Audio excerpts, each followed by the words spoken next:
Hello, everybody. We Rabbit here, and welcome back to the Otaku Overload episode 15. That is right. We have already had 15 episodes. If our podcast was Mexican and it was a girl, it would be old enough to be considered an adult. That's pretty funny.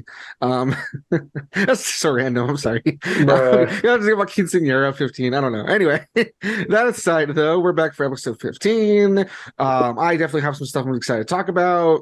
I know you didn't do too much, but there's I know that you have how can I explain it? You have a part to contribute to the topic of the week that you're excited about, right? Yes, Exactly. that's true. Yeah. There we go. So we have some stuff we're excited to talk about. So I think it should be a pretty fun podcast. With that being said, really quick, I just wanted to say that my friend Charific, I totally forgot to say, I feel really bad for not mentioning it, but he had a whole month in January, which at this point, yeah, we're a little way past it. But I was just dealing with a lot of stuff. But he had like a whole month in January where he uploaded videos every single day. And Terrific is someone that I collaborate with quite a bit. So I was gonna say, even though the month is past already, I'm sure he would still appreciate if you guys went and checked out his videos. You know, if they continue to get views, that's still pretty good. So if you guys could go check out Terrific's channel just in general, and especially the videos he released in January, I'm pretty sure he would appreciate that. That way they continue to get views and stuff. Over there, we're doing together a few movie reviews of different Pokemon movies. So that's kind of fun. And we are teaming up to do like an LP of Legend of Zelda Skyward Sword. That's currently an LP we're doing on his channel. So I don't know if you guys check out that sort of stuff, plus his regular content, I think he would appreciate it. So just wanted to mention that really quick. Nice. That's pretty cool of him to the whole month of January, the whole like every video he had put on in January. That's pretty cool that he did that. He was able to do that. Yeah, because he knew like his channel, he had been kind of iffy and all the breaks Oh and you know yeah, stuff like that. definitely. So he said he wanted to start the year off good by having like a whole month where every day he released something. So you know, Yeah, I'm proud of him too. yeah. Alrighty, guys, with that out of the way, let's get started. As usual, we have some stuff to talk about for our weeks. Legend of Jonathan will go first. So if you're ready, Legend of Jonathan, I am take it definitely away. ready. All So right. last time I did last time did I talk about Urusei or did I like take a break from that? No, you did. And you mentioned how there was Oh, that new character. She sounded pretty cool, that she sounded like she would be from like her own series. And you said that she seems to have been the inspiration for Ranma. exactly. Okay. This episode was very interesting because a lot of people had complained that this series felt like they weren't progressing Lum and Ataru's relationship, which I felt was kind of dumb considering the fact that like the original kind of took it slow, and plus you can tell here they're trying to like kind of like show every other character and make them more important as well, you know? This episode had to do mostly with Ataru and Lum again. It's that basically, um, Lum apparently she's a scientist herself, which yeah, I had to make that joke. Because she basically it shows in the beginning she's doing some weird math, and she's like making like some weird like not potion, but she's making some weird like liquid thing out of like other chemicals.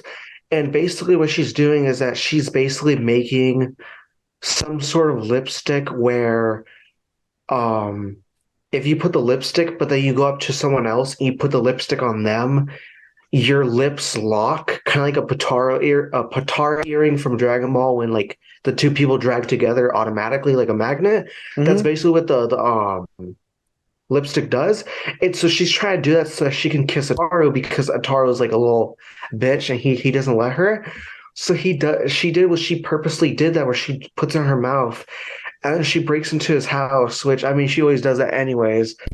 But she broke in and she's like, "Oh, like darling, I have oh sorry." Um she breaks in and she's like, "Oh, darling, I have something to show you. Just like let me like put the lipstick on your lips."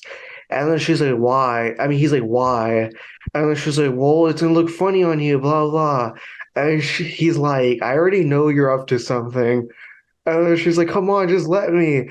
And then that's when basically Lum's cousin Ten comes in and she accidentally scratches his face with the lipstick, and then she gets magnetized to him, and she starts kissing his like cheek really like hard because she's like a magnet, so she's really stuck to him. And then Ten's like, "Come on, Lum, we're like cousins, blah blah. You can't be like this, blah blah." And then like, that's when like Atara's like, "I knew it, I knew you were up to something." And then she's like, "But darling, you never like kissed me, blah blah." And then he like does like that thing where he tries to act like he's like this like strong and emotional man like they get the other animes. And he'll be like, "No, Lum, because um if you want a kiss to be special, you must ask politely, and this and that, and this and that." And then she even says, she's like, "Cut the bullshit, you know, like that's not true." And he's like, "Come on, I just don't want to kiss you." And so basically, he grabs it, he throws it out the window, and then she tries to chase after like the lipstick because, obviously she doesn't want anyone else to end with it. And plus, she wants to still keep trying to kiss Atara or whatever. But in reality, he has it with him. And he goes to school, and then he goes to Ryunosuke and he gives her the lipstick because, he's a manipulative bitch. And he does the he's like, "Oh yeah, if you wear this lipstick, it'll make you look like more of a lady, blah blah." She's like, "Oh, thank you. Like now I look more like a lady." And he did that on purpose just so he can try to kiss her. And then after that, everyone else in the classroom sees it, they know what's going on, and they all just try to kiss each other. Okay. Especially Mendo. Mendo tries to kiss Lum, and obviously that backfires. And so basically what happens in the end is everyone they get magnetized to like Ryunosuke because she tries to leave and she tries to run out of the classroom. And so when she's leaving the school, everyone's chasing her. And then she's like, "Oh, I will never wear lipstick ever again." And so that's basically like what the first half is about. And then the second half has to do with that like thing that they do, which I think other cultures do it as well. But it's basically that party where you turn off the lights and you bring random ingredients and you make like a broth or whatever. I have no It's idea what you're talking about. um I think it is just a Japanese thing, but Hell, basically it even is a even an anime, I don't think I've ever seen that. So I'm really confused what you're talking about. yeah, it's I forget that's what I'm telling you. I don't know the name of it, but they do mention it. Basically, yeah, it's a thing where it's like a party thing where yeah, you turn off the lights and then you put yeah, ingredients in like a pot, and then from there you make like a mysterious like a mystery meal. And basically what happened is that since Ataro, he's an asshole, he got he wanted to find out what love's weakness was, and apparently she said that she hates this ingredient from space called like chomp chomp or whatever, some weird thing like that. And then Ataro's like, "What the hell is that? Like that sounds weird." And then like Ten's like, "It's like some weird like vegetable thing that like smells like bad, but it tastes good." And so Ataro's like, "Okay, well I need you to get it for me because I want to try it or something like that." And then what he finds out later is because basically um I don't know why they went on a date again, but I think it was like it was to manipulate her still and find out more about her. And basically she can't stand the smell of garlic. Um and basically when he smells the garlic and he notices that she hates it, he eats the whole entire garlic thing that the people bought, and he chases her around to like kind of like scare her and stuff. And then when he tries like that chomp chomp fruit or whatever, it's like a chain chomp base. I mean, not chain chomp. It's like a piranha plant. What the hell? And so he gets eaten by that vegetable. And yeah, freaking it ends off where like basically everyone gets poisoned because Lum, you know how I've mentioned that she loves spicy food because apparently like Earth food isn't like good enough for her, like it doesn't have Yeah. flavor. Basically in this episode, that's what Ataro finds out, and he's like, "What the heck?" Like that's kind of weird because I never knew that until now. But yeah, she's like, "Yeah, it doesn't have flavor. That's why I put too much spicy stuff." And that's the reason. That's kind of the reason why he's trying to terrorize her because basically she tries to make him eat her food, but he can't eat it because like it'll just like blow up his stomach almost. Oh, And jeez. then Lum, I think she accidentally drops it on the floor in the street, like one of her like those not star fruit. the star candies Yeah, or whatever. She made star candy that's spicy, but it's supposed to be like a little like snack thing. yeah. And basically, there's like this random ass dog that's there. He eats it, and the dog like it like has like fire come out of its butt or some weird thing, Poor dog. or it, like it's like some red gas, and it like flies up into the sky, and then like it falls and like runs away. And Oh my god, so, poor dog. and then when Ataro eats it, that's the same thing that happens to him. And then Lum kind of like does it. She's like, "What's wrong?" Blah blah. And that's why on purpose he even tells her, he's like, "Bro, your food's too spicy." And then obviously her, she takes things really bad. She like electrocutes him, and then from there, that's why he tries like terrorize her because like Yeah, that's so silly. Why did she get mad that like your food is too spicy? Like, because apparently because that's the thing. It's just that she's supposed to be like really toxic. That's it. I know that's like so silly. I was gonna say that the whole thing reminds me of people always talking about like what are some tropes you're tired of and you wouldn't mind if they got rid of. And one of the tropes people mention is like I hate the trope of like okay, let's say like there's a trope like the girl can't cook, right? Fair Hmm. enough, because that really happens. But they're like the one I hate that has to do with that is girl can't cook, so she makes some toxic ass looking food, and then like people try to struggle to eat it because they try to like like not make her feel bad. And they're Hmm. like, okay, even if she like, doesn't know how to cook and she cooks like all crappy, how does she not look at it and think it looks like shit, or taste it and thinks it doesn't look like shit? Yeah, it's Like, that's simply such a dumb trope. Like, because a lot of times, like, if you make food and it looks bad, you yourself notice it looks bad. You're not like an it look idiot. yeah. And then people are saying that they're so tired that they always have that trope where like, oh, girl cooks Mm. toxic food and she gives it to people, and people try to eat it and almost like pass out and die, and the girl like doesn't notice or like doesn't care, and it's like that's so stupid. How would like the girl not notice? You think she would be like self conscious about it or like notice herself? Like, that's so dumb. Yeah, especially because like the whole thing is she's so obsessed with the fact she's like Ataru's like wife, or Mm. she tries to. And it's like honestly, like yeah, like in that Like, wouldn't you situation, notice? Yeah, like, wouldn't you notice that, like, duh, you're an alien. Ataru's not an alien, so no shit. What's for you is just normal split. is like too Yeah, spicy. Like, how would you not notice? Like, how would that? That's yeah. so dumb. It's like honestly another thing that kind of reminds me too with how some people can't tolerate certain spices even if they try Mhm. to learn it. Yeah, yeah. It's too hard for them sometimes. It's like that. There's a lot of people that they get married to someone from another culture, and that other person learns that, hey, this person can't like eat that stuff. I have to like split the meal so mine's is different from theirs. Yeah, exactly, At least you exactly. would think that she would be smart enough to be like, I guess I'll cook it the Earth way for him, and I'll cook it the way I like it. And no, she's just kind of like, nah, man. And then she The gets way mad. Like, why would you get mad? That makes yeah, no I sense. don't That's know. so It's super silly. dumb. And yeah, everyone else they end up almost dying from eating the thing. Oh my god. And that second half, the one where they're eating the mysterious soup, Yeah. in the original manga and anime, the original one, it was that basically they put um mushrooms in there and everyone became too obsessed with eating the soup. And it's because that dude Cherry, he says that it's like, oh, it's because I just found out that the mushrooms, they weren't even like the like shiitake mushrooms or whatever. They were literally like poisonous ones. Oh my god. And so Jeez. basically, you know how sometimes when you do cook certain stuff, it does make the person go crazy and they like want to eat more, kind of like when you Yeah. eat coconuts, the white milk or whatever. It's Yeah. like that. It's Oh like my that god. basically. And so yeah, basically that's you could tell they really changed that just so that it wasn't like, oh my God, everyone they got poisoned. Um, so yeah, that's a big difference. And then Huh. yeah, the episode was pretty cool. Honestly, I feel like it's one of those episodes where yeah, you could just kind of explain it simple. Yeah. So, Sounds fun. Sounds funny.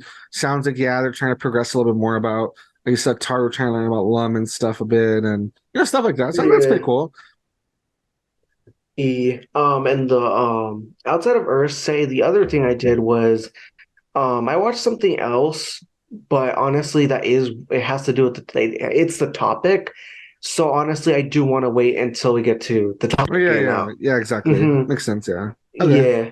So that was it for you then? Yes, sir. All right, cool, cool, cool. Yes, sir. Cool. So for me then, for my week, last week was all about the Nintendo Direct. One of the things I talked about that I did is that I played the demo for Kirby's Return to Dreamland Deluxe. Oh And yeah, I then saw that. that It was got, pretty cool. yeah, and then I put that on the channel. I put my look at it on the channel.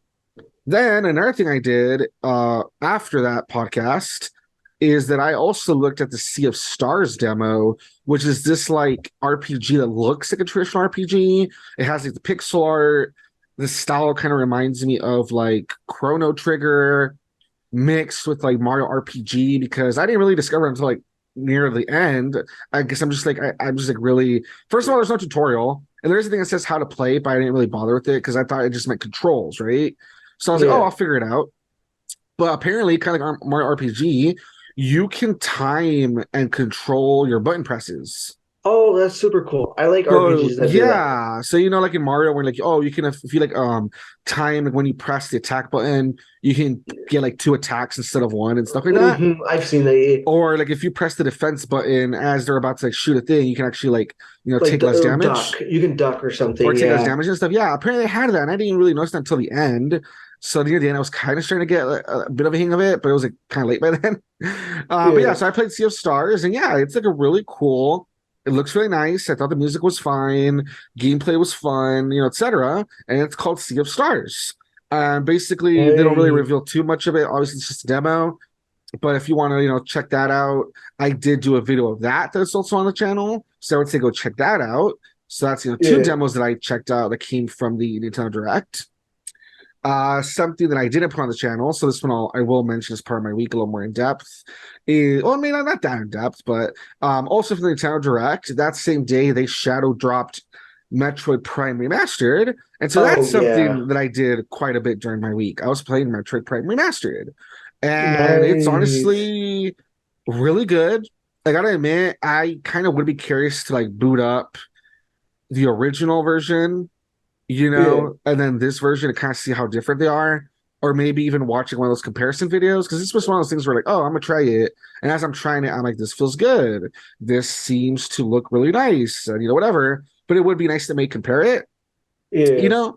But from what I've played of it so far, I played a little bit of it. I've enjoyed it so far. It just feels like it runs really smooth, plays really good, atmosphere is really good, mechanics are pretty, satisfying and stuff. I don't know, it just seems like a really good remaster. And like I said, the only thing is I haven't compared to the original, but at least from what I've heard, there's a lot of people that were like really impressed when they were comparing it, that they're like, Yeah. yo, this almost doesn't even feel like a remaster. This almost feels like a remake.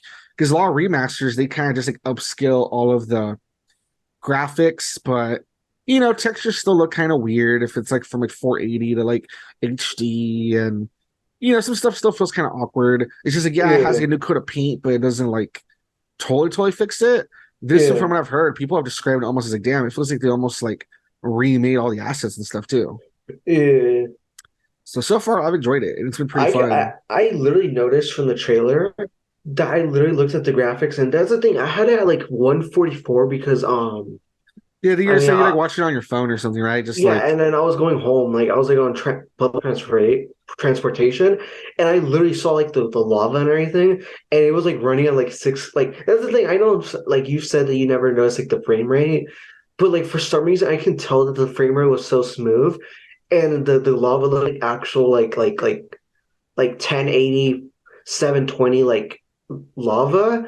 And I'm like, dude, that doesn't even look like the one from the GameCube. I can that tell was all they like blocky or whatever. yeah, it didn't even look blocky. It looked like they actually made the lava, like remade the lava. I was Nice. like, dude, and since a lot of people have said the graphics look way different, I wouldn't be surprised if yeah, they really just did rebuild the game from the ground up or something. Maybe. Yeah, I wouldn't be surprised. Yeah, and then with that, I wanted to say that I don't remember if I said it like last time that we were talking about the Nintendo Direct that we mentioned the game that we brought it up. But Yeah, yeah, I was just gonna say, good for Samus, because it's one of those things kind of like F-Zero or like I don't know, mother, Earthbound or yeah, Mother, mother. slash Mother. It's one of those series that sucks that Nintendo has so many series that are just kind of dormant. They haven't really done anything with it for a while. Yeah, And Metro was definitely one of those where like sure they had like what Samus Returns the remake on like the 3DS, but then they had like that crappy spin-off that people didn't really like, the Federation Force or whatever.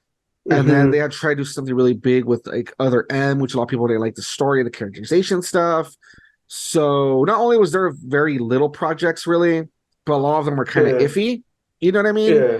So it's kind of Hmm. nice that once again, same thing with Metroid was kind of where it wasn't really getting a lot of attention. And it's kind of cool that just on the Switch, there was, Metroid Dread, Metroid Prime Remastered, Metroid Prime 4 hopefully still coming, even though it's kind of getting weird because they don't really say anything, but hopefully it's still coming. I had heard rumors after this came out that some guy said, I don't know if he's like a leaker or some sort of inside person. He's like, oh, Metroid Prime 2 and 3 should also be coming sometime in the future. Yeah. So even if we don't get 4, which would kind of suck, let's say they leave it for like the next system, the fact that we got Dread and like a remaster of 1 and maybe like a port of 2 and 3, I mean, that's still at least something. It's nice to at least Hmm. see like some love for Samus, you know what I mean? And if it leads to like Metroid 4 on the next system, if it doesn't get on this one, then at least they're still considering her series, which is cool, you know what I mean? Hmm. So that's Yeah, pretty that's cool. So I was just gonna say, yeah. good for Samus that her series she's getting attention and people are liking her games. I think Metroid Prime Remastered, I think I had heard that, like, yeah, I don't remember what other game was like coming out that was like popular at the time, but they're like, yeah, it's like outbeating that in terms of like sales.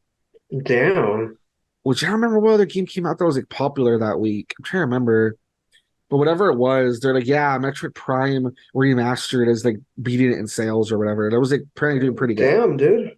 Yeah, and I know Dread did apparently pretty good too. That's why they even released the Dread like OLED or whatever. Remember? Yeah. Oh, I was gonna say, ironically enough, that you just mentioned Metroid Dread. I literally just got to, the Wikipedia page that literally says Metroid Dread as you literally just said it. Oh, that's funny. Yeah, it literally just appeared as you said it too. So I'm like, oh, that's pretty cool. That's funny. Hmm. So that's it for what I played, really. Moving on. Nice. Yeah, pretty cool. And moving on, I had said last week, same thing, that I had been catching up on a bunch of manga. One of them, for instance, that I've been trying to catch up, week by week is Chainsaw Man, which is pretty cool. But Yeah. I'm excited because finally there was going to be a new, I wouldn't call it series, it's a continuation, but there was a new entry, I guess you can say, into the series that finally debuted just earlier this week. And I am talking about part 9 of the JoJo's Bizarre Adventure manga Oh called yeah. the JOJOLands. Hmm. And so that was pretty exciting because, sometime last year, the 8th part called JoJoLeon, I don't know how you say it. I think it's JoJoLeon. It Yeah. ended. And I don't know. Honestly, I will admit it kind of was out of all of the series, even though the series, the part itself was really interesting, really cool. It Yeah. probably has had the weakest ending up to now. I don't know if it's just because maybe he kind of ran out of steam, the mangaka, Araki or whatever. I don't know Yeah. if he ran out of steam. I don't know if they were kind of rushing him to finish it up. Not really sure what happened, but regardless, though, even then, it wasn't terrible. I'm not saying it's a terrible ending. It just has been the Yeah. weakest out of all 8 parts so far. So that kind of sucks. But regardless, still excited to see what number 9 would bring. And yeah, basically number 9, which since he releases like monthly now, that's the thing too. That's why the previous part took so long. It took like 11 years, I think, to release because he's releasing it on monthly Yeah. versus weekly. But all that aside, he's doing this part 9 since he's getting up there in age. I think he's like 62. We don't know if this might be his last part. Maybe he'll get part 10. We don't know. Yeah. But the point is, he's on to part 9, might be his last one. We're not too sure. So people are excited. It's been forever since there was a new part. So people are excited to be able to be there along the journey. And the whole Yeah. point is, so he released the first chapter of the JoJoLands.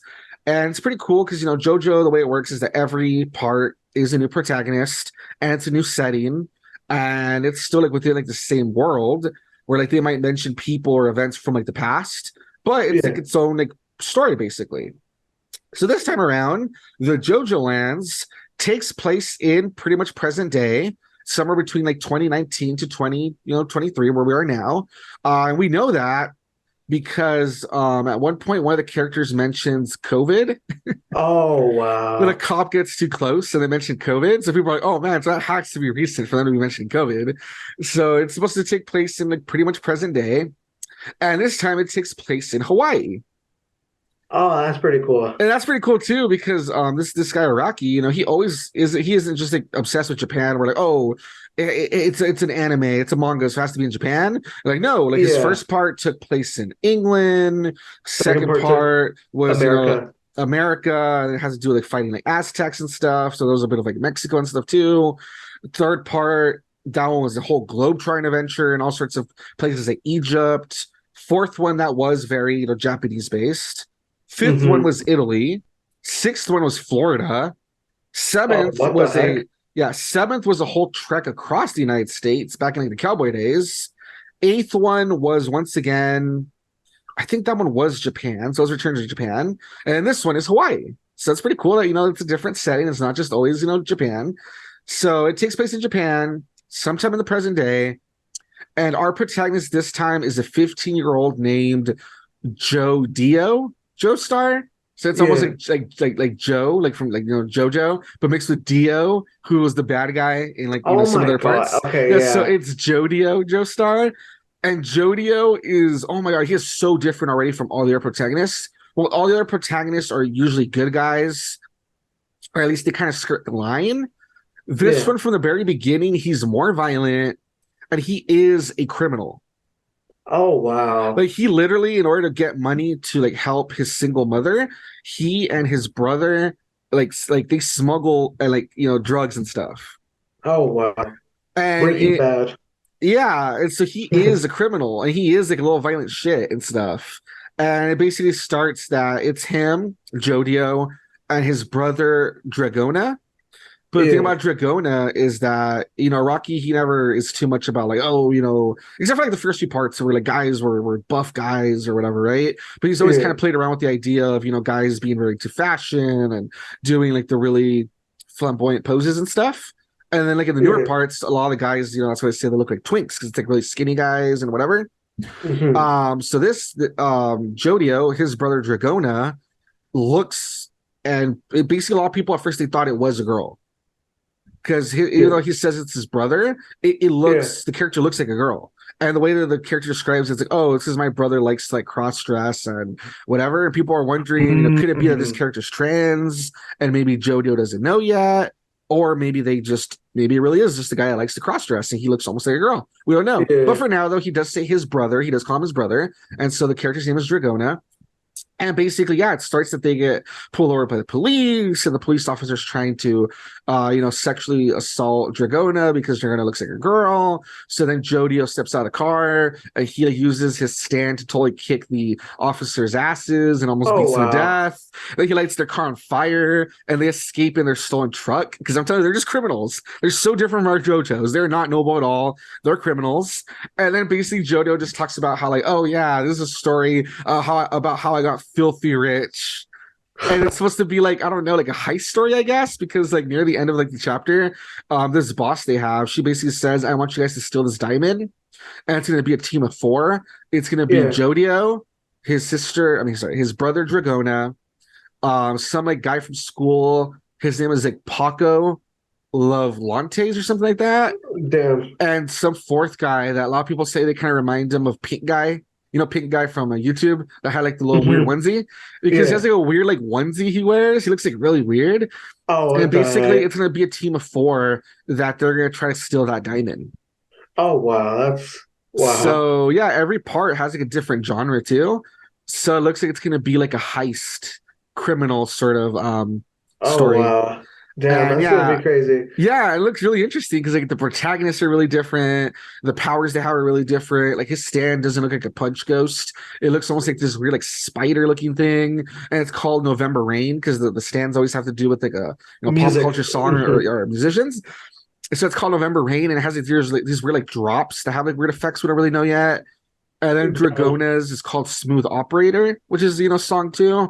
And it looks like Hmm. you can use it to like if you touch like the when Dragona touches the cop's face, Yeah. they make it almost like the like rubber where they start moving the eyes around his face. That way that they couldn't see right.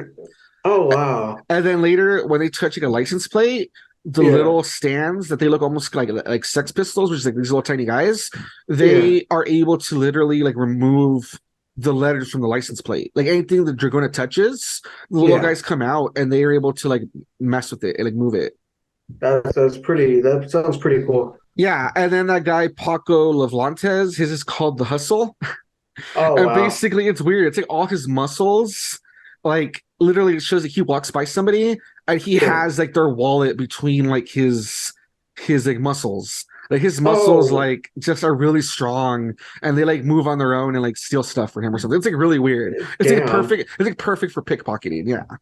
Oh So it looks really cool. It looks really fun, and it's really cool that Araki, like the manga, it's so cool that every time he makes a new part, like not that someone like let's say the guy who makes One Piece, not to say that's not impressive that they have this long ass thing that's a one on long ongoing story, not to say that's not impressive, but I think yeah. it's cool how Araki does the opposite, where it's also long running, but it's a bunch of different stories all put together in the same universe. Hmm. Because that takes skill too, to be able to say, okay, this part's going to be about this, and here's the new characters, and to come up with like a new story every time, like that's pretty impressive too, I think.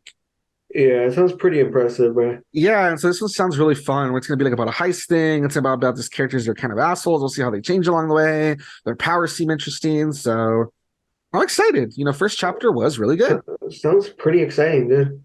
Yeah, yeah.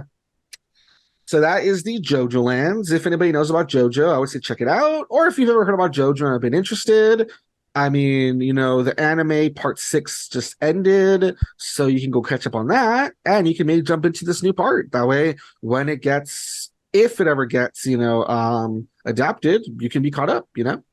Nice.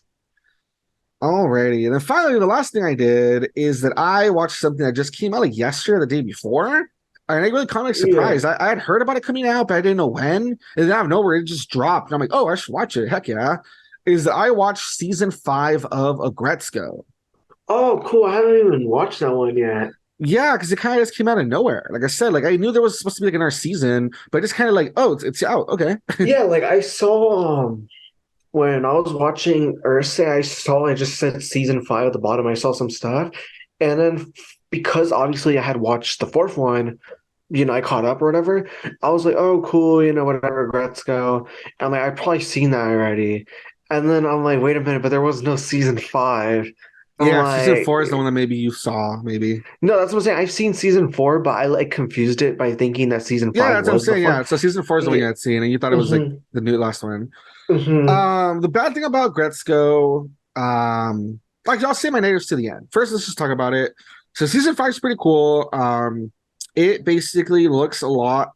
Season 4, a big focus of it was Haida, the hyena, and it was Hmm. about how he felt inadequate. And it was more still, which that was the part was kind of annoying. It was still about will they, won't they? Will Haida get together with the Gretzko? They're not really going out, but Yeah, they're kind of it was. acting. They're kind of acting like they are in a weird way, and he feels like he's not good enough for her. Blah blah blah blah. Yeah, it was pretty weird. Yeah, and a lot of people didn't like it. Personally, I can kind of see not liking that, but I did like Haida's story itself. I thought it was pretty interesting, the fact that he feels, insecure, he feels he's not good enough, and we see the stuff he does to try to get ahead in the world and, be worthy of being with the Gretzko or whatever. All that stuff I did like. Yeah. At the end of last season, yeah, I guess I'll just whatever. He quits his job. And so in this season, when it starts, it's all how about Gretzko still works at the same place. And obviously, everyone's asking her, how is Haida? How's he doing? Has he found a new job yet? And when He's the season's dead. he's dead, jeez. When the season starts, and that's like a big part of like the first part of the season, the focus is mostly on Haida at the beginning, and it's all about how he, quit his job because of how he, who's embarrassed with what he did, and he kind of felt he was gonna get fired anyway. And it's about how he has kind of sunk into gaming to try to ease the pain or whatever. And even when he wants to like find jobs or whatever, he has like no luck. So that kind of sinks him even deeper into gaming. Oh wow. And so the beginning's all about him playing like in this like online like MMO, and he makes friends with this person that kind of pushes him into like doing gotcha roles, and he wastes a lot of money, stuff like that. And the whole beginning's all about Haida in that hole, and it even involves him. I won't say exactly how, but it even involves him losing his like apartment, and it has him hanging out in an internet cafe with the person that he was playing with online. Yeah. And it's about him hanging out in an internet cafe, and he's basically like homeless for like a while and trying to like, dig himself out of that hole. That's a good first part of like the Damn. series of the season. And I thought it was really good. I really liked it. I thought it was interesting. I thought it was like depressing but very real. I thought his friendship with that person, the person's name is Shikabane. That character, I really like their design. Their attitude's like kind of sad because you see kind of they've given up on life, but they're like a really good friend to Haida, and they really keep an eye on him and stuff. Really love Yeah. that character. And that first part was pretty interesting. Then after that, it does become more about, they kind of involve Aggretsuko a bit more. And it's about, focuses really on Aggretsuko and Haida's relationship. And I don't really want to spoil it, so I'll just say that, but it really focuses on the relationship. And yes, there finally is some progress, some big progress. So that's nice. That's pretty good. And so it's a bit about that, about their relationship and, some stuff there. But, still focusing on the fact that Haida, still doesn't have a job and ramifications of that stuff. Then the last part's where it gets kind of weird. Not that I don't like it. I did like it. But unfortunately, it feels like it kind of... This is where the series, it feels like, I think unfortunately, this is the last season. So I'll just say it now. This was the last season. And it feels like Netflix might have canceled it. So they were like in a rush to finish it. Yeah, because And that's what the ending's where you can really feel it because they put in like a whole political thing, which, Gretzko has always talked about politics and the government and, life in yeah, Japan. they always done that, yeah. But the way they kind of shoehorned this into like the last few episodes felt kind of rushed. And unfortunately, like it feels like they really rushed the ending and like the political stuff. Like it kind of came out of nowhere. It kind of felt like maybe the political thing could have been like its own season. Like that should have been season 6. That's probably what they were maybe gonna do. Yeah. So unfortunately, if it felt like 5 should have just been all about like the stuff I described, 6 could have been maybe about like the political stuff, and that would have been like a nice place to end it. But unfortunately, they did rush it. But still, I did not mind it. I still thought that where they ended, even if it was rushed, it was fine. I think that where it leaves the characters is a nice place. It feels like, is their lives perfect? No, but there's hope. They have, plans for the future. They have like a bright outlook on what to expect for the future, that sort of thing. So at least there's that, you know what I mean? So it's not perfect where they leave them. And a lot of people had said, I wish they'd give us like one more episode that was like an epilogue of like, where are all the characters like a few years later? And it's true, that would have been really cool. But we got what we got, unfortunately. That's the way it works. Same thing with like BoJack Horseman, which is like a big hit on Netflix. And near the end, they didn't get to finish their story. They had to rush it because of Netflix canceling them.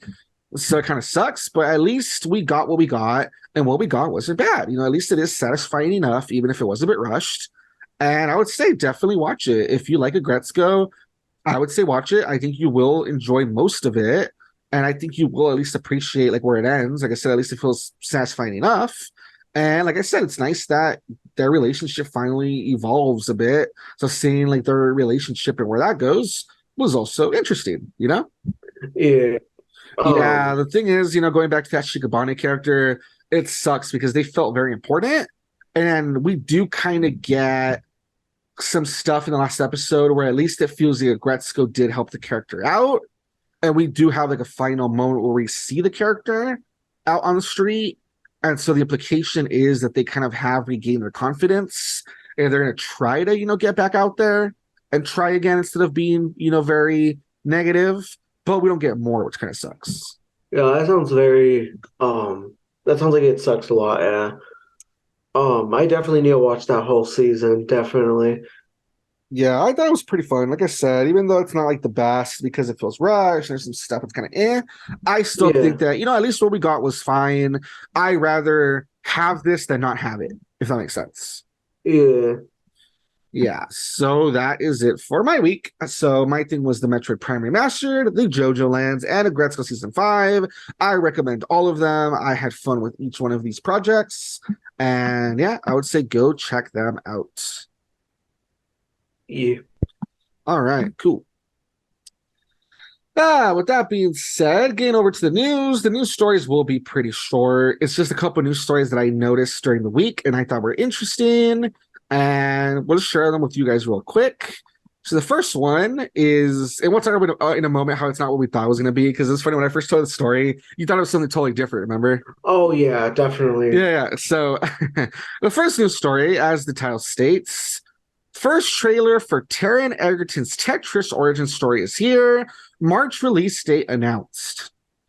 Now, where that Oh might yeah. confuse some people is that when you hear Tetris movie, and I gotta admit, I had heard for a while now, is I thought they were gonna adapt Tetris into a movie where it was gonna be about like people literally like in space fighting some sort of aliens, or the Tetris pieces were gonna talk and be characters, That's that what sort I of thing. always thought. Exactly. And I had heard that, so I don't know if that's still happening.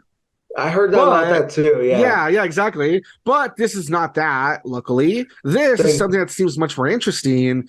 It's an actual movie about the game, like history of the game, which is cool. Yeah, that sounds pretty good considering like that would be super weird if it really is like, oh yeah, here's a movie, guys. And then Yeah, so I thought it was gonna be like when I first read the title, I'm like, oh my god, are they really making that dumb thing where it's gonna be like the Tetris pieces talking or like people in space fighting aliens or yeah. something? And like, no, it's actually pretty interesting. So I'll just read the little blurb right here. It says Tetris, starring Kingsman's Taron Egerton, is an origin story of the game. It is inspired by true events and follows the story of Hank Rogers, the man that risked his life to outsmart the KGB and turn Tetris into a worldwide sensation. The upcoming film takes place in 1988 when Rogers first discovers Tetris and risks everything by traveling to the Soviet Union. Here he teams up with Tetris' creator, Alexei Pajitnov, I think I say it, Pajitnov, to bring the game to the masses.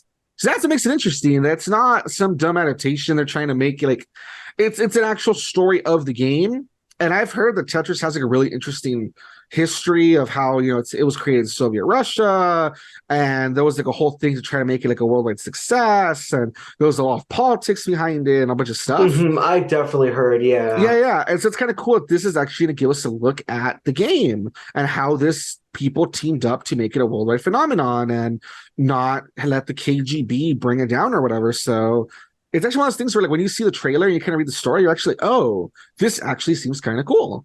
Like it's a documentary kind of movie thing. Mm-hmm. Kind of Because like yeah, when you Walt look at like before Disney. like what? Like Walt before Disney where obviously I can tell that not every event that they showed in that movie was true, but it was based off like the origins of the Walt Disney Company and like Mm-hmm. Walt's life and stuff from like him being a kid to like when he made Mickey supposedly or Yeah. what's his name of iWorks or whatever. Yeah. Yeah, exactly. So yeah, so I think it's kind of cool when they give us little like origin stories and stuff like that. They can be fun, and hmm especially for video games, because a lot of video games have pretty interesting histories, but Histories, yeah. we haven't really gotten into it yet. So the fact that this isn't a like focus on Tetris is just such a big phenomenon, and especially back in the day, it really changed the landscape. hmm I think it's pretty fun. So I just thought that this is a good story to share, and just tell you guys once again that I don't know if they're gonna make a weird adaptation someday, but for now, at least they're giving us a fun documentary biopic sort of thing. So there you go. Yeah, at least it's not like a piece of Tetris. It's like It's talking, and I it's like, feel like I'm lost. I don't fit in, and it's like, bruh, you're a Tetris piece. Like, I know. Oh my god. And then the next story, which is also the last story, like I said, it was just two very quick stories. This is a weird one. So, as the title of the article states, Lilo and Stitch live action movie casts Zach Galifianakis. And if you read like the first little sentence, it says the upcoming Lilo and Stitch live action movie from director Fleischer Camp cast the Hangover Zach Galifianakis in a currently unknown role. So yeah, for a while now, I feel like I covered this at some point. It was said that there was going to be a live action version of Lilo and Stitch because, of oh course, yeah. Disney's obsessed. They're making live action versions of everything, including Lilo and Stitch, which is like, why? I don't know, but they are, so we can't stop them. Yeah. What's weird though is that apparently Zach Galifianakis has been casted, and it's weird because people don't know as what. Some people speculate maybe he'll do the voice of Stitch. Yeah. Other people are saying maybe he could be one of the aliens. Like Jumba Was or it? something. Yeah, because they mentioned okay, there's Stitch, and they mentioned apart from the Hawaiian characters, there's also the aliens, Pleakley and Jumba, And people were kind of saying that if out of the two, it would make more sense for him to be Jumba, maybe. Mm-hmm. Because Jumba's kind of like he's kind of like a bigger guy, kind of a little chubby guy. And I don't know, Mm-hmm. Zach Galifianakis, I could kind of maybe see him doing the voice, maybe even doing some sort of like a CGI for him or something. I can Mm-hmm. kind of see that. I could, we don't know, but I feel like out of the stuff they mentioned, that's what would make the most sense. Yeah. Especially But because I can see him doing like an accent trying to do it. I can actually see him doing trying to, you know. yeah, exactly. Because Stitch, could he do Stitch? Yeah, but I don't know. Like, what would be the point? Because Stitch, like, the way he talks and stuff, like, And then the creator of Stitch, he's always been like the official voice since it came out as well. And like even like I think even like in Japanese like media of Lilo and Stitch, they've literally hired the dude to even like speak Japanese, I think. oh, Or they hire interesting. or okay, actually no, I'm wrong. They hire people who the dude teaches to do Stitch's voice, Oh, that's funny. and they perfectly do it because of him. But I feel like even then, for anything that's kind of here, kind of like Kingdom Hearts included, he's the guy who does like Stitch's voice because, well, it's like his character basically. Yeah, that's what I'm saying. So it'd be weird to recast it with someone that would either talk like in a normal voice, or if they're replicated, then why not just have the original guy do it, So that's what I'm Yeah. saying. I feel like out of what they've mentioned, unless he ends up being like some random new character or something, I feel like what would make the most sense is like, yeah, I could kind of see him as Jumba, I guess. Like I said, maybe Hmm. doing like an accent, doing the CGI, I guess. Maybe. Yeah. Definitely. Um, because who knows? Maybe in the live action one, you know how like it's really obvious Pleakley and Jumba are aliens, like they don't even try to hide it. It's like really silly. Yeah. Maybe like in the CG the live action version, maybe the aliens, maybe they'll use like some sort of like a Human disguise. technology to look like human, and maybe like Zach Galifianakis will Mm. be like his human appearance. That's true. That makes sense. Especially because, yeah, in the movie, they made it so obvious it was them.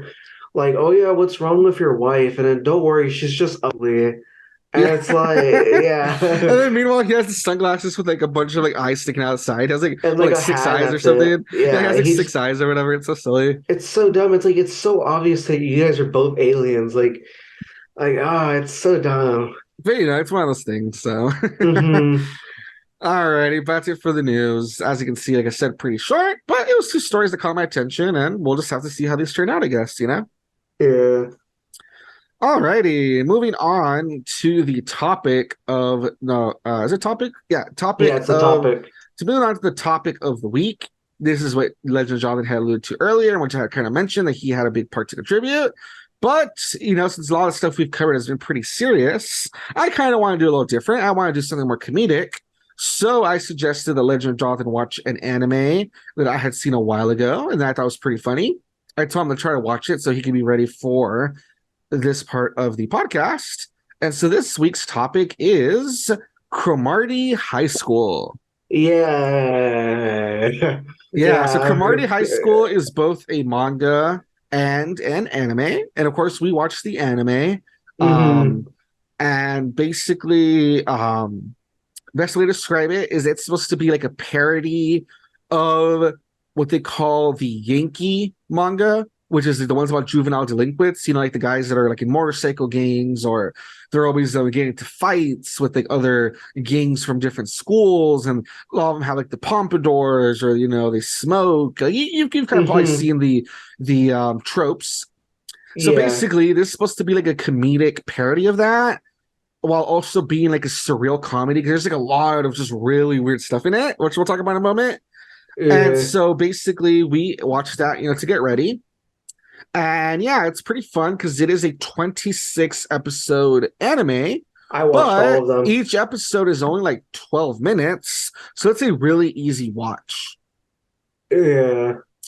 And yeah, since you're the one who's like freshest on it, because I've seen it back in the day, but you're the one who like just saw it, it's probably a little more fresh for you. Like, what would you say about it? Like, where would you start? Well, actually, first I'll kind of introduce how it starts, and then from there you can kind of go into like what you liked about it. So basically, the way it starts is that there's this main character.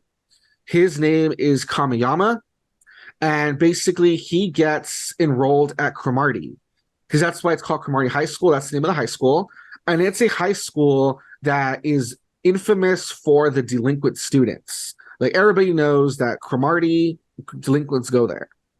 And Hmm. basically, he enrolls in that school after he does something really bad, which we can talk about that later. But he, does something really bad, and he enrolls in that school.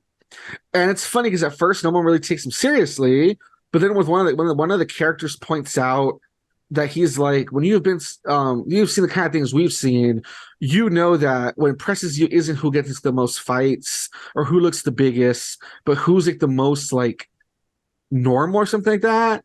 Because he's like, look at this guy. He looks like a rabbit, but think about it. Would a rabbit just willingly go into a den of lions? Like, if it did, it would have to be like one badass rabbit. Oh And so yeah, I remember. that's how Yeah, they think of the main character. They assume that because he looks so normal and so not helpless, but so non-delinquent. yeah, like non-delinquent, they're like, oh my god, there's gotta be something like crazy to him. And that's why he feels so comfortable among all of us. And so Yeah, that's that's why they take him seriously. It's so silly. And from uh, there, it's all about him making friends with like the different like cast members and like having all sorts of shenanigans and stuff. And luckily, uh, because it's a just parody comedy thing, there's like low stakes. There's not really like a story. It's just like every episode's its own thing. So that's where I'll pass it to you. And I was gonna say, like, what did you think? What were some gags you enjoyed, or some things you thought were funny, or characters, or whatever? What do you um, think? what I think is funny.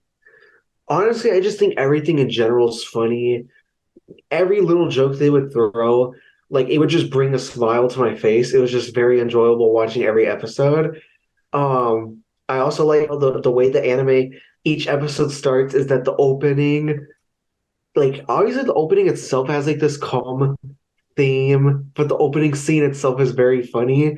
And then before that, Kamiyama, he does a thing where I even have it written down, which is funny, but he's like warning, um, don't like, yeah, like don't do any of the thing. Oh wait, no, no, no. The guys in this anime are delinquents. Do not try to attempt anything they do. And then he's like, I'm serious, man. Don't do it.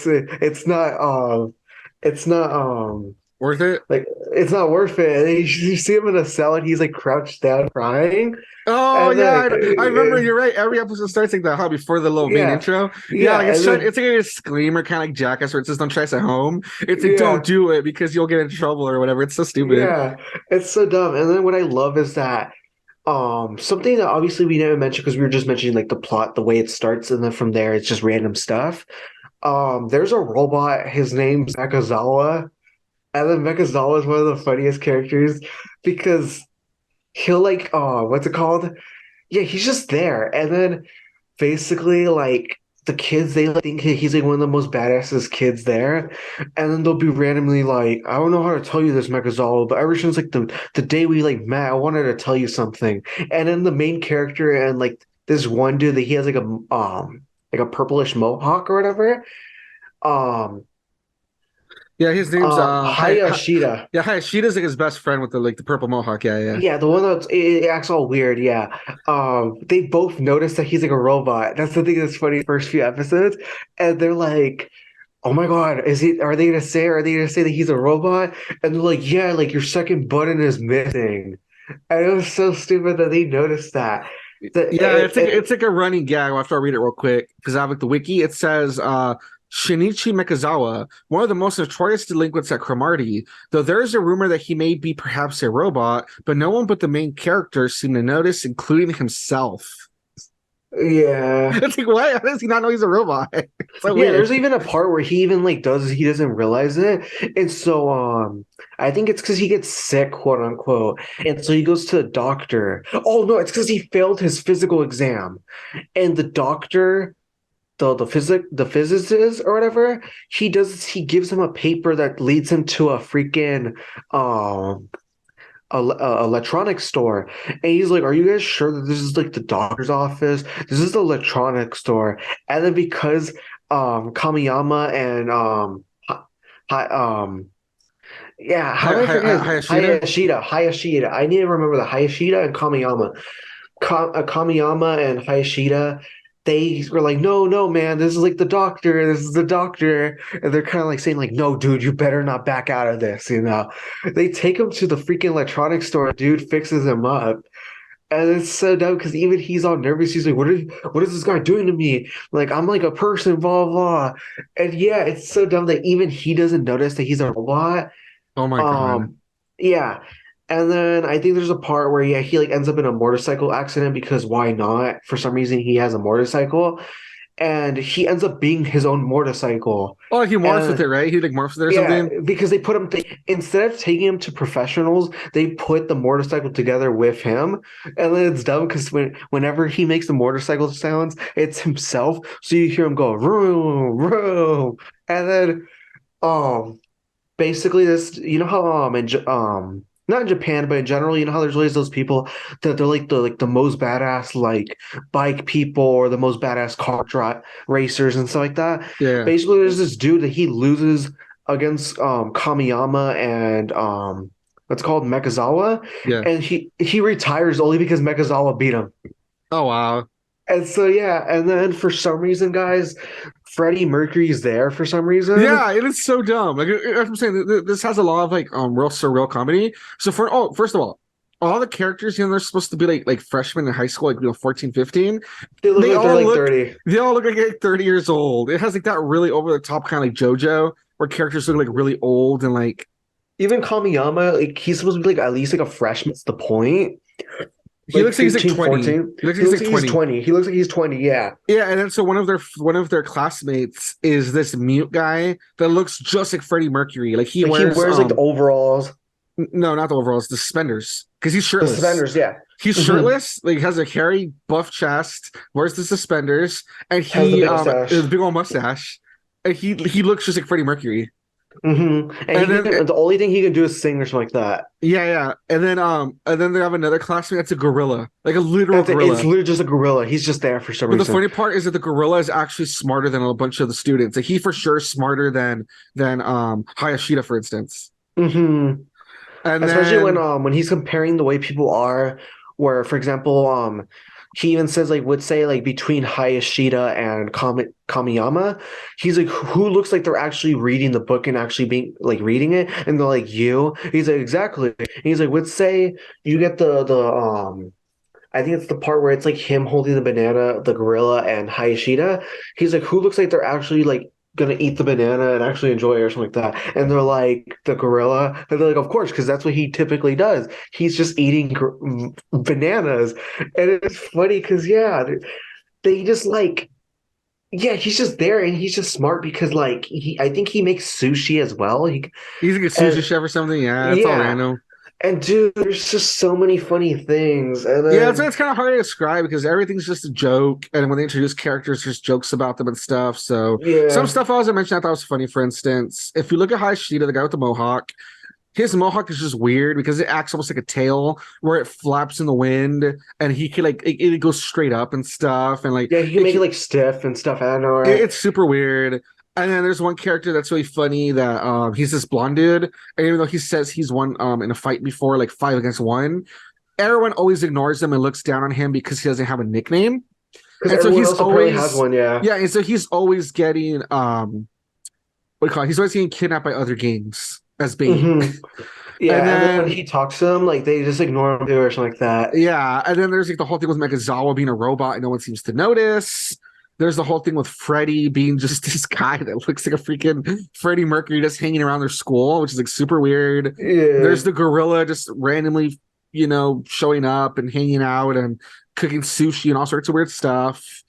Hmm. Um, there's this one character I really like that he's from a different school. Oh yeah, I know who you're talking about. Yeah, yeah, Yeah, hold on, let me check real quick. Where is he? Yeah, his name is Noboru Yamaguchi. And yeah. it's funny Hmm. because he's the leader of a different school. And what's so funny is that his passion is comedy. And so Hmm. he wants to be a comedian someday.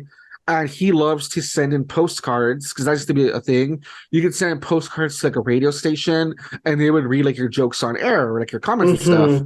Hmm. And little Hmm. does he know that his rival is the main character who uses the pen name Honey Boy.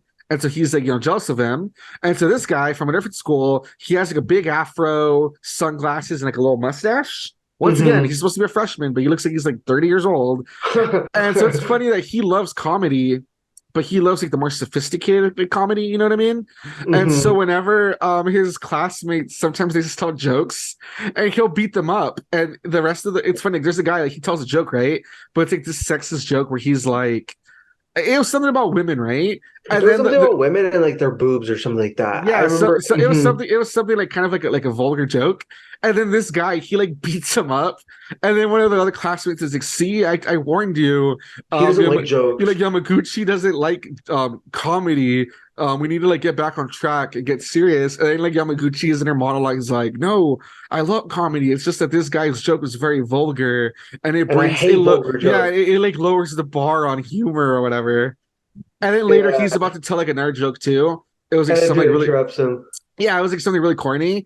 And then like a dude interrupts him and tells the joke for him, and he also beats him up. And like once again, Yeah. they're like, what did I tell you? He doesn't like comedy. Stop that. Yeah, freaking. And then for some reason, like he's so into comedy that he thinks every little thing he'll come across is comedy related. Yeah, it's so Like there's a stupid. part where like I think it's an episode where they're on like a field trip, and then he's like, oh, the lady says in the intercom, she's like, "Is there a doctor on the train?" Blah blah. Because there was like a situation, and he's like, "This joke would have been funny if she had said that."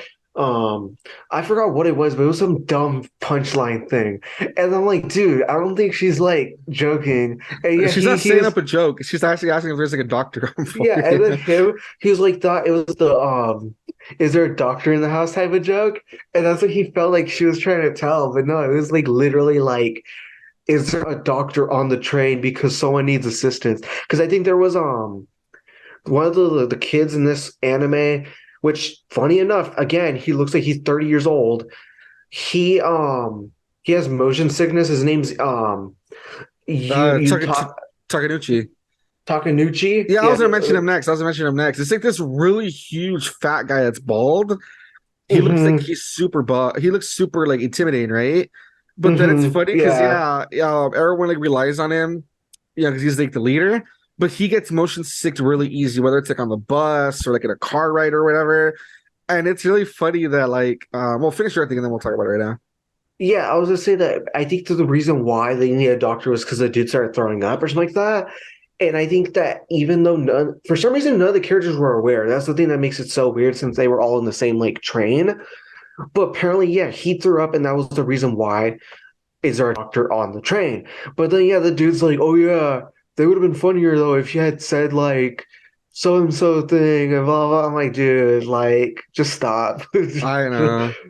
But yeah, I know Takanuchi, that was another one of the gags I really liked. But anytime he's near any sort of transportation, he always gets really sick.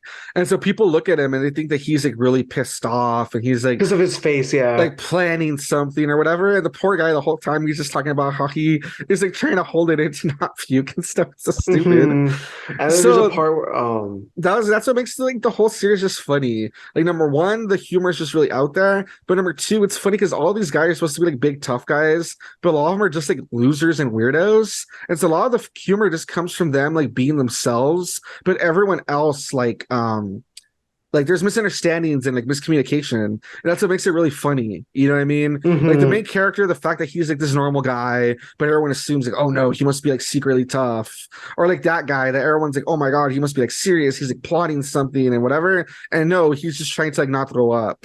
And Yeah. just stuff like that. Or like the guy we just mentioned, Yamaguchi, where it's like, oh, he hates comedy and like, don't tell a joke around him or he'll kick your ass, focus. And he loves comedy, but it's just that he like hates like the way like the people Certain around jokes him. and stuff, yeah. Yeah, so it's just like so stupid, but that's what makes the series just really funny. A lot of comedy is just a bunch of dumb gags like that. You know what I mean? Hmm. So Yeah, man, and then there's other characters, of course they're really great. There's for some there's this dude from like another school that somehow they just accepted him into their school, but he and some other dude, which funny enough, the other dude doesn't even have a name. I think he's just called his lackey or some dumb thing like that. His goal is he wants to take over the world, and it's dumb because he makes up all these lies, and then um basically he just ends up being a student for some reason. Like literally, yeah. he just kind of just out of Yeah, nowhere. he went there to The take over next the episode, school. he's there. Yeah, he went there to take over the school and it didn't work. And he just kind of stayed there. It was stupid. Yeah, and then it's dumb too because it's dumb because there's an episode where they ask him like, "Oh yeah," and that's the thing too. They try to make it emotional. That's the thing that's dumb. They're like, "What's your like childhood dream?" And he's like, it was taking over the world, and then and I'm like, you guys are so stupid. Yeah, that's what I'm saying. Like everyone, like they're supposed to be really tough, but they're all like weird losers in their own way, right? They're all dumb kids, yeah. And then Yeah, it makes it so dumb because they all look like grown adults. But when you but they listen act to all the stuff they say, stupid. but they're kids. Like you get all their kids. Like, Oh my god, um, yeah, it's just great. But that I was gonna say, recommend, yeah. yeah, I definitely recommend it. Like I've never looked into the manga. The Mhm. manga's probably fun too, honestly. I love that's what's funny. This Oh, one anime last will thing. actually One last thing. So at the beginning, I said that the main character he does something really terrible, and you don't know what it is, right? Because he says, "Go read the manga." that's what I was going to mention that in the Uh, anime, for some reason, they suggest that you go read the manga at certain times yeah, and because they don't want to explain it. it references like some adaptation changes and stuff too. Like it breaks the fourth wall, makes fun of it. But I was gonna say it's so dumb. So what the main character did, I'll just kind of end on that because it's so stupid. Like I said the whole series is so stupid. What he does is that he was part of a different school, right? A middle school, But yeah. they were gonna do a they're gonna break the world record for like the longest or like the biggest domino fall or whatever. And so they set up, let's just say it was like 1,000, 300 and like 42 dominoes, Domino. right? Like in the gym. And they had him as one of the people who was like working on that. And for whatever reason, he just got tired of that. And he got mad and he's like, I'm gonna sabotage everything. And he ruined it. So the very last domino, he like super glued it to the ground. That way they wouldn't break the record. And that's like the terrible thing he did. Yeah, that's But the then thing like that. but yeah, then when I think there's a part where he does tell the other students or whatever at some point because I think I read it in the wiki like he does tell them because I looked it up like what did he do and it says that they're like horrified and they really act like he did something like oh my god what is wrong with you. That's so stupid. Yeah, it's so The fact that stupid. they're that terrified of him. Oh my God, Yeah, man, you ruined a chance to get a world record. yeah, and they act like he's like a sick individual because he did that. It was like so stupid, but yeah, as we are That's kind of so saying, dumb. I've never read the manga. The manga's probably fun as well, I would imagine. But I've only seen Hmm. the anime. But at least when it comes to the anime, me and Legend Jonathan, I think we both recommend it. Hmm. It's really fun and it's pretty good whether you watch it dubbed or subbed. Because I've I've seen it in Japan in Japanese. It's literally almost the same exact thing. That's what makes y- it crazy. yeah, it's just obviously for English they adapt it. They probably localize and they have to change jokes to make them work or whatever. Like if there's puns or whatever. But whether you're watching one or the other, they do a very good job of making it work. It's one of those things where like it's not Hmm. awkward and like in English you have like a weird joke that like that doesn't make any sense or like no, they make it work no matter what version you're watching. So whether you Hmm. watch the dubbed or subbed, it's really good. A lot of effort was put into it. Like I said, it's 26 episodes, but each is like 12 episodes, probably even less, because if you look at like when it's like 12 episodes, but it has like intro and outro, so it's probably less than that. So it's like a really easy watch. You can like blow through Hmm. it. It's like if you just count the opening and then remove the ending, because obviously I watched them like I finished it like yesterday, I think. It's like 10 minutes, at least like 10 minutes to Yeah, watch the that's whole what I'm saying. episode. It's probably 10 minutes each. Yeah. So it's a Hmm. really easy watch. You can blow through it. It's good whether you're looking at the dub or the sub. And like I said, it's not very often you see something that's like a good comedy. It's kind of hard to like get a Hmm. comedy because you hear so much of like shonen anime or like what's the girl one? Shonen's for like the kind of like the boy one. I've heard Shoujo. about the girl one. I think it's shoujo. Shoujo Shoujo, yeah. anime is kind of like the girl rom coms or whatever. But it's like, you don't get too much comedies here and there. They're a little harder Hmm. to pull off. And so this is just like a really fun comedy series where it just makes you laugh with all the weird jokes and surreal It, comedy and stuff. and I love it too because they make fun of like even like anime in general, like the genre, like the media. Because I think there's even a joke, like I'll just explain it quick. It's like the second episode, and then the dude even says he's like, I love it when like I hate it when people like they bitch about like adaptating mangas into anime. And he starts talking about that. It's so great because it feels like they break the fourth wall so well. Like it's crazy Yeah, like they'll how break they the do fourth it. wall when they feel like it. They'll poke fun at like tropes and stuff in the Yeah. industry, and like I'm saying, it's just really great. So I definitely hmm recommend it. I think it's fun. Once again, it is called Cromartie High School, and that was our topic for the day or the Yep. week. I mean, For me, I give it like a 10 out of 10. I yeah, honestly think it's I think perfect. it's really, I think it's really fun. I think it's really, really fun. Yeah. Yeah, yeah. Alrighty, guys. With that being said, that is it for this week. Hopefully, you guys enjoyed our podcast this week. A lot of stuff to recommend, a lot of stuff for you guys to look forward to, etc. I had a lot of fun talking about all this stuff. Yeah. I'm hoping hmm to be back next week if possible. Hopefully, it'll be like this week where it's just full of stuff to talk about and recommend. I know already there was something you were going to try to work on, right? That was what is kind of a little hint 3DS related, right? That hopefully by next week you can talk about. Yeah, yeah, yeah. Yeah, so we'll see how that goes. And obviously, time marches on. We'll see what we talk about, what other news stories there are. But for now, this is the end of the podcast. Hopefully, you guys enjoyed it. We will try our hardest to be back next week. And until then, we are out. Bye bye. Bye-bye.